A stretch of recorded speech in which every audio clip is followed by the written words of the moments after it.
നാറ്റോയും റഷ്യയും ഒരു ലോകമഹായുദ്ധത്തിന് തൊട്ടരികെ എത്തി നിൽക്കുമ്പോൾ, അതായത് ലോകമഹായുദ്ധം തൊട്ടരികെ എത്തി നിൽക്കുമ്പോൾ ഇപ്പോൾ ഇത് അമേരിക്കയെ പിരിമുറുക്കത്തിലാക്കിക്കൊണ്ട് റഷ്യയുടെ സൂപ്പർസോണിക് മിസൈൽ പറന്നുയർന്നിരിക്കുകയാണെന്ന റിപ്പോർട്ടുകൾ പുറത്തു വരുന്നു.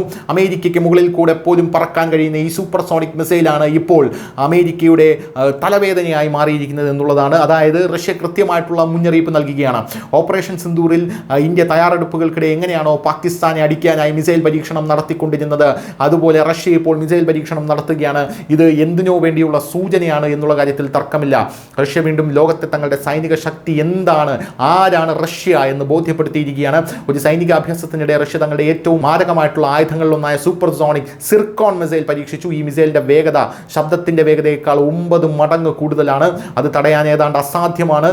ഏതൊരു രാജ്യത്തിന്റെയും ഭൂപടം മാറ്റിവരയ്ക്കാൻ ഈ മിസൈലിന് കഴിവുണ്ടെന്ന് പറയപ്പെടുന്നു. ഞായറാഴ്ച റഷ്യ ഇതിനെക്കുറിച്ച് വിവരങ്ങൾ നൽകുമ്പോൾ ബാരൻസ് കടലിടുക്കിലെ ഒരു ലക്ഷ്യത്തിലേക്ക് ഞങ്ങളൊരു സിർക്കോൺ ഹൈപ്പർസോണിക് ക്രൂയിസ് മിസൈൽ വിക്ഷേപിച്ചതായി ബെലാറസുമായുള്ള സംയുക്ത സൈനികാഭ്യാസത്തിന്റെ ഭാഗമായി സുഖോയ് Su-34 സൂപ്പർസോണിക് ഫൈറ്റർ ബോംബുകൾ ആക്രമിച്ചതായും പറയപ്പെടുന്നു. പോരാത്തതിന് ബാരൻസ് കടലിലെ ഒരു ലക്ഷ്യത്തിലേക്ക് സദേൺ ഫ്ലീറ്റിന്റെ അഡ്മിറൽ ഗൊലാവ്കോ ഫ്രിഗേറ്റ് ഒരു സിർക്കോൺ ഹൈപ്പർസോണിക് മിസൈൽ തൊടുത്തുവിടുന്നതിന്റെ ദൃശ്യങ്ങൾ റഷ്യൻ പ്രതിരോധ മന്ത്രാലയമാണ് പുറത്തുവിട്ടത്.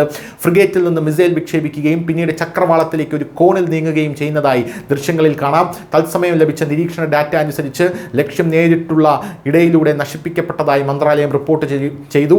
സദേൺ ഫ്ലീറ്റിന്റെ മിക്സഡ് ഏവിയേഷൻ കോർപ്സിന്റെ ദീർഘദൂര അന്തർവാഹിനി വിരുദ്ധ വിമാനങ്ങൾ അഭ്യാസത്തിൽ ഉൾപ്പെട്ടിട്ടുണ്ടെന്നും മന്ത്രാലയം പറഞ്ഞു. പോരാത്തതിന് Su-34 ക്രൂവും നിലത്ത് നിന്ന് ബോംബിംഗ് പരിശീലിക്കുന്നുണ്ട് എന്ന റിപ്പോർട്ടുകൾ ഇപ്പോൾ പുറത്തു വന്നിട്ടുണ്ട്.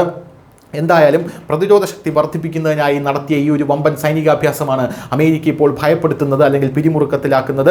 പ്രതിരോധ മന്ത്രാലയത്തിന്റെ കണക്കനുസരിച്ച് റഷ്യയ്ക്കും ബെലാറസിനും നേരെയുള്ള ആക്രമണമുണ്ടായാൽ സൈനിക കമാൻഡും ഏകോപനവും മെച്ചപ്പെടുത്തുക എന്ന ലക്ഷ്യത്തോടെ റഷ്യയും ബെലാറസും തമ്മിലുള്ള സപ്പാഡ് 2025 അല്ലെങ്കിൽ പാശ്ചാത്യ സംയുക്ത തന്ത്രപരമായിട്ടുള്ള അഭ്യാസങ്ങൾ സെപ്റ്റംബർ 12 ആരംഭിച്ചു. ഈ അഭ്യാസങ്ങൾ പൂർണ്ണമായും പ്രതിരോധപരമാണെന്നും അല്ലെങ്കിൽ നാറ്റോ അംഗത്തെ ആക്രമിക്കാൻ ഉദ്ദേശിക്കുന്നില്ലെന്നും മോസ്കോയും ബെലാറസും വ്യക്തമാക്കിയിട്ടുണ്ടെങ്കിലും യഥാർത്ഥത്തിൽ നാറ്റോ അടക്കം ഇപ്പോൾ ഭയപ്പെടുന്നുണ്ട് എന്നുള്ളതാണ് മറ്റൊരു സുപ്രധാനമായിട്ടുള്ള കാര്യം. റഷ്യ അയച്ച ഡ്രോണുകൾ തങ്ങൾക്ക് തകർക്കാൻ പറ്റിയില്ല എന്ന് നാറ്റോ തുറന്ന് സമ്മതിച്ച ഈ സാഹചര്യത്തിൽ ഈ മിസൈൽ പരീക്ഷണത്തിന്റെ ആ ഒരു ചടുലത കൂടെ വെച്ച് നോക്കുമ്പോൾ നാറ്റോയും അമേരിക്കയും ശരിക്കും ഭയപ്പെടുന്നുണ്ട്. News desk news India Malayalam.